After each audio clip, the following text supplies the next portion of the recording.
بسم اللہ الرحمن الرحیم۔ السلام علیکم ریڈرز، کیسے ہیں آپ سب؟ ریڈرز، آپ سب کو ماہم کہانی میں خوش آمدید۔ ریڈرز، اگر آپ ہمارے چینل پہ نئے ہیں تو پلیز چینل کو سبسکرائب کر دیجئے، اس سے یہ ہوگا کہ ہر نئی آنے والی ویڈیو کا آپ کو نوٹیفیکیشن ملتا رہے گا۔ اسٹوری اچھی لگے تو پلیز لائک کر دیا کیجئے اور کمنٹ کر کے ضرور بتایا کیجئے کہ آپ کو اسٹوری کیسی لگی۔ چلتے ہیں کہانی کی طرف۔ گاڑی کا سائرن بجا تو ہر طرف ہلچل مچ گئی۔ سبھی چاق و چوبند کھڑے گاڑی کا انتظار کرنے لگے اور فجر متلاشی نظروں سے ارد گرد دیکھنے لگی۔ اس کی نظر ایک شخص پہ پل کو ٹک سی گئی۔ سامی، اس کے ہونٹوں نے جنبش کی تھی جس رفتار سے ٹرین نزدیک آ رہی تھی۔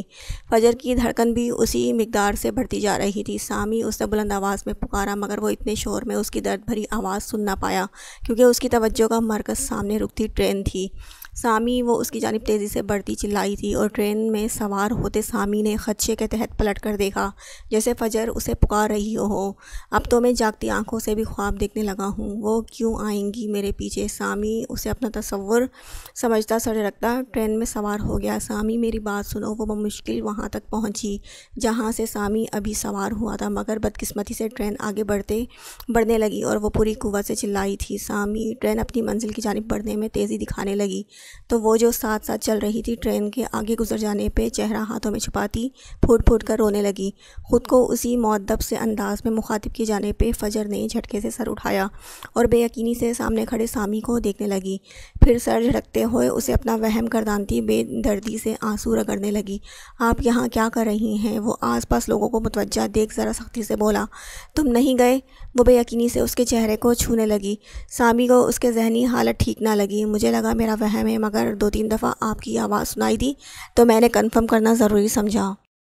ونڈو سے جھانکا تو آپ کو دیکھتے ہی اتر آیا۔ رفتار تیز تھی اور دوسری طرف کا دروازہ قریب تھا، اس لیے ادھر سے اتر گیا۔ اب آپ بتائیں یہاں کیسے آئیں؟ اور آپ کی طبیعت ٹھیک ہے نا؟ تم نہایت ڈفر کھوتے اور بےڈنگے انسان ہو۔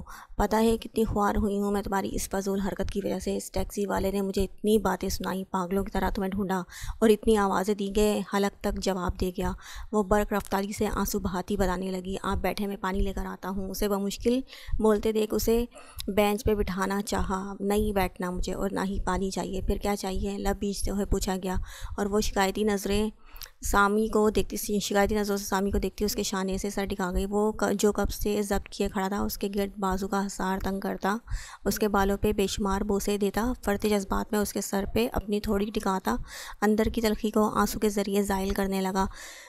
دل ذرا ہلکا ہوا تو فجر جھٹکے سے الگ ہوئی اور سامی نے اسے کڑے تیوروں سے دیکھا۔ تم ایک بزدل انسان ہو، تم اپنی بیوی کو کسی اور کے لیے کیسے چھوڑ سکتے ہو؟ تم نے ایک دفعہ بھی یہ نہیں پوچھا میں کیا چاہتی ہوں؟ میں ہاسپٹل میں بے جان پڑی تھی اور تم چوروں کی طرح بھاگ نکلے۔ آپ کی چاہت کا ہی تو لحاظ کرتے ہوئے چوروں کی طرح نکلا تھا۔ کوئی بھی شخص تمہیں آ کر کہے گا کہ تمہاری بیوی علیحدگی چاہتی ہے تو تم یقین کر لو گے؟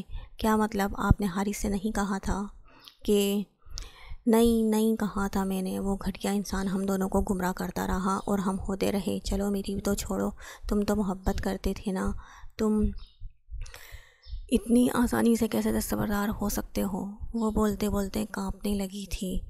حارث ایسا کیسے کر سکتا ہے؟ وہ تلخی سے سر جھٹکتا اپنی بیوی کی طرف متوجہ ہوا جسے روتے روتے ہچکی لگ چکی تھی۔ محبت تو محبوب کی خوشی میں خوش ہونا جانتی ہے۔ مجھے لگا آپ کی خوشی حارث ہے تو ایسے کیسے لگا تمہیں؟ ہاں کیسے لگا کہ میری خوشی حارث ہے؟ وہ ہذیانی انداز میں چلاتی کوئی سرپری معلوم ہوتی تھی۔ فجر پلیز۔ وہ آس پاس لوگوں کو متوجہ دیکھ اسے ہوش دلانے لگا۔ کیا فجر، تمہیں ان لوگوں کی پرواہ ہے مگر اپنی بیوی کی ذرا پرواہ نہیں ہے جو تمہارے لیے خود سے بیگانی ہو چکی ہے؟ وہ نڈر بنی اس کے سینے پہ انگلی رکھتی برہم ہوئی اور اگلے ہی پل وہ اس کی سانسیں روک گیا۔ اپنی سانسیں اس کی سانسوں میں تحلیل کرتا وہ فجر کو کوئی دیوانہ معلوم ہوا۔ مجھے کسی کی پرواہ نہیں ہے، کسی کی بھی نہیں، اسے خود میں بھیجتا۔ اس کی کمر سہلاتے ہوئے وہ کئی مرتبہ یہ جملہ دہرا گیا۔ ہمیں گھر چلنا چاہیے، سب پریشان ہو رہے ہوں گے۔ کندھوں پہ ڈھلکتی چادر درست کر کے نقاب کرتی نظریں چراتے ہوئے منمنائی۔ فجر کو اب ہر شخص اپنی جانب شرارتی نگاہوں سے گھورتا محسوس ہونے لگا۔ ابھی کوئی لوگوں کی پرواہ کرنے پہ طعنے دے رہا تھا، وہ شرارتی انداز میں کہتا زمین پہ پڑا اپنا بیگ اٹھانے لگا۔ منہ بند رکھو اور ابو جی سے کروانے کے لیے خود کو تیار کر لو، آج وہ تمہیں بخشیں گے نہیں۔ فجر خفت زدہ سی کہتی ہوئی دوسری سم چلنے لگی اور سامی نے تشکر بھری نظر نیلے آسمان پہ ڈالتے ہوئے اس کے ساتھ قدم بڑھائے تھے۔ وہ دونوں گھر پہنچے تو سب کو پریشانی سے اپنا انتظار کرتے پایا۔ کہاں تھے تم؟ عدنان صاحب نے سرد لہجے میں سامی سے پوچھا۔ ابو جی یہ کراچی جانا چاہتا تھا، چھپ چھپا کر بڑی مشکل سے اسے پکڑ کر لائی ہوں۔ اب اس سے پوچھیں کہ کراچی کس سے ملنے جا رہا تھا، مسکینیت سے کہتی فجر خود کو بڑی جمع کر گئی۔ ابو جی آپ کو پتہ تو ہے کہ میں بچپن سے سمندر دیکھنے کا کتنا شوق ہے مجھے، بس وہی شوق مجھے اکسا رہا تھا۔ جانا تھا تو بتا کر جاتے، اور اکیلے جانے کی کیا ضرورت تھی، فجر کو بھی ساتھ لے جاتے تاکہ ہمیں حوصلہ رہتا کہ چلو کوئی عقل مند ساتھ ہے۔ اب نہ جانے حقیقت تھی یا طنز، لیکن فجر نے گردن ضرور اکڑائی تھی۔ سامی مجھے تم سے بہت امیدیں ہیں، اب تمہیں ذمہ دار بن جانا چاہیے۔ وہ سامی کا کندھا تھپکتے کمرے کی جانب بڑھ گئے۔ فجر میری اکلوتی بیٹی ہے، اگر میں جی رہی ہوں تو اس کی وجہ بھی فجر ہی ہے۔ میں ریکویسٹ کرتی ہوں کہ مجھے جیتے جی مت مارنا، اب کوئی دکھ برداشت نہ کر پاؤں گی۔ پھوپھو کیسی باتیں کر رہی ہیں آپ؟ سامی کو خود پہ بے حد غصہ آیا۔ جیسی صورتحال تم نے پیدا کر دی تھی میرا تو دل ہی گھبرا گیا۔ رضیہ بیگم نے اسے شرم دلانا چاہی۔ میری تو اولاد ہی گندی ہے، حارث اسے ہاسپٹل میں چھوڑ کر غائب ہو گیا، وہ تو شکر ہے ہم چلے گئے، ورنہ پتہ نہیں اس حالت میں کیسے گھر آتی اور دوسرا گھر آنے پہ غائب ملا۔ میری تو سانس ہی نہیں چل رہی تھی یہ سوچ کر کہ اس حالت میں بیچاری فجر کہاں کہاں ماری ماری پھر رہی ہوگی۔ ساجدہ بیگم نے غصیلی نظروں سے سامی کو گھورا۔ مامی میں تھک گئی ہوں، اپنے کمرے میں جا رہی ہوں۔ فجر نے وہاں سے کھسکنا چاہا۔ جاؤ آرام کرو، میں کھانا بھجواتی ہوں۔ تمہیں اپنی صحت پر دھیان دینے کی بہت ضرورت ہے، کیونکہ اب تم اکیلی نہیں ہو، دیکھو تو صحیح کیسے ٹیلے کی مانند سوکھتی جا رہی ہو۔ وہ بولنے پہ آئیں تو بولتی ہی چلی گئیں، جبکہ فجر آزادی کا پروانہ ملتے ہی رفو چکر ہو گئی۔ امی ابھی آپ فجر سے کیا کہہ رہی تھی؟ سامی نے آنکھیں چھوٹی کرتے ہوئے پوچھا۔ خیال رکھنے کا ہی کہہ رہی تھی، اور اب تم بھی اسے پریشان کرنا چھوڑ دو اگر اس کی اور اپنے بچے کی حیاتی چاہتے ہو۔ وہ ابھی بھی سامی سے خفا تھی۔ سامی کو سمجھ نہ آیا کہ اس موقع پر کیا کہنا چاہیے، اس لیے چہرہ جھکاتے ہوئے کمرے میں جانا چاہا۔ کہاں جا رہے ہو؟ فجر کے لیے کھانا لے کر جانا، وہ کہتے ہوئے کچن کی جانب بڑھی تو وہ بھی جھکے سر کے ساتھ کچن میں چلا گیا۔ وہ اوندے منہ بیڈ پہ لیٹی حارث کی تصویروں کا معائنہ کر رہی تھی جب کمرے میں کوئی بنا آہٹ کے داخل ہوا۔ سونیا نے خود پہ کسی کی نظروں کی تپش محسوس کرتے ہوئے گردن موڑی، مگر جیسے ہی اس کی نظر حارث پہ پڑی وہ اچھل کر کھڑی ہوئی تھی۔ سونیا کا بھرا بھرا وجود حارث کو حیرت میں مبتلا کر گیا۔ آپ یہاں بے یقینی کے عالم میں وہ بول بھی نہ پائی۔ مجھے معاف کر دو پلیز، وہ شرمسار ہوتا گردن جھکا گیا۔ کس بات کی معافی؟ بے بنیاد وجوہات پر مجھے گھر سے بے دخل کرنے کی، مجھے طلاق دینے کی، کس بات کی معافی بتائیں مجھے؟ ہر اس زیادتی کی معافی جو میں نے تم پہ کی۔ سونیا میرا یقین مانو، میرا ہرگز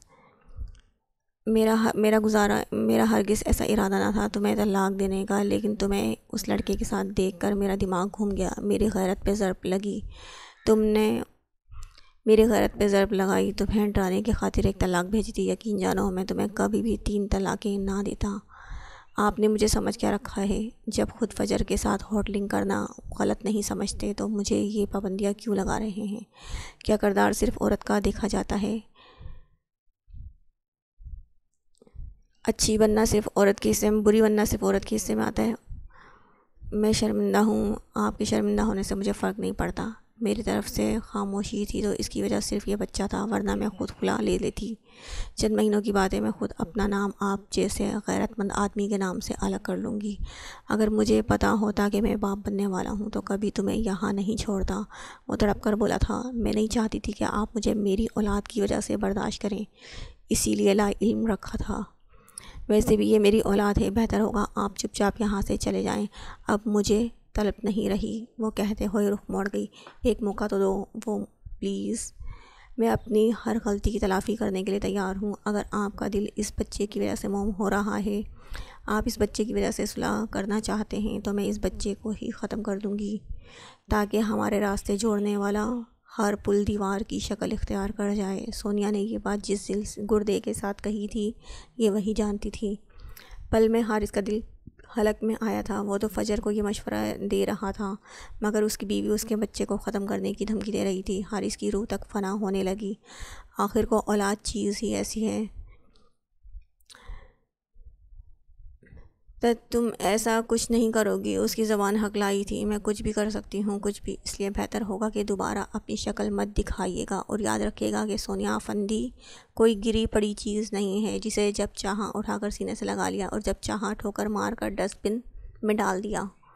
سونیا، حارث نے کچھ کہنا چاہا مگر وہ انسنا کرتی واش روم میں گھس گئی، اور حارث ایک مایوس نظر واش روم کے بند دروازے پہ ڈالتا کمرے سے نکل گیا۔ اس نے کبھی بھی سونیا سے دستبردار ہونا نہیں چاہا تھا۔ وہ چاہتا تھا سونیا خود اس کے پاس آئے اور طلاق فجر کو احساس دلانے کے لیے کہ وہ سونیا کو چھوڑ رہا ہے، مگر وہ باقی کی 2 طلاقیں دینے کے حق میں ہرگز نہ تھا۔ حارث کے جاتے ہی وہ رو رو کر اپنی حالت خراب کر گئی تھی، اور اس کی بگڑتی حالت کی بدولت اسے ہاسپٹل لے کر جانا پڑا۔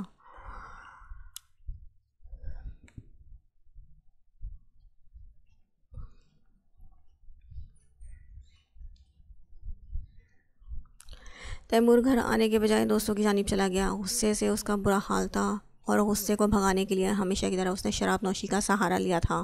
وہ اکثر پیتا تھا مگر گھر والوں کے سامنے پینے میں اجتناب برتتا تھا۔ آج غصے میں وہ حرام مادہ بے شمار اپنے اندر انڈیل چکا تھا۔ شام میں سلجو غصے سے بھرا گھر آیا اور آتے ہی بڑی تائی کی چڑھائی شروع کر دی۔ تیمور کی حرکت بتا کر اور اگلی پچھلی ساری بھڑاس نکالتا صنم کو لے کر جیسے گھر آیا تھا اسی طرح نکل گیا، کیونکہ صنم اپنی مما کی طرف جانے کی خواہاں تھی۔ اب کیوں سر تھام رہی ہو؟ پہلے ہی اس کی حرکتوں پہ اسے روکا ہوتا تو آج وہ ہمیں جگہ جگہ بدنام نہ کرواتا۔ عثمان افندی نے اپنی بیوی کو سر تھامے بیٹھا دیکھ طنزیہ انداز اپنایا۔ آپ مجھے اکیلی کو الزام نہیں دے سکتے، آپ بھی تو حمایتی ہوا کرتے تھے اس کے۔ تائی کو کہاں برداشت تھی اپنی تذلیل۔ عثمان افندی سر جھٹکتے گھر سے نکل گئے تو تائی بھی کچھ دیر بیٹھنے کے بعد اپنے کمرے کا رخ کر گئیں۔ چھوٹی تائی اور دادی سونیا کو ہاسپٹل لے کر گئے ہوئے تھے، جبکہ زونی اپنے بابا کے پاس موجود تھی۔ بابا، آپ کے لیے کچھ کھانے کو لاؤں؟ زونی نے ان کا لحاف درست کرتے ہوئے پوچھا تو وہ ہاں میں سر ہلا گئی۔ زونی اپنے بابا کے کمرے سے نکلتی کچن کی جانب جا رہی تھی جب تیمور لڑکھڑاتا ہوا لاؤنج میں داخل ہوا تھا۔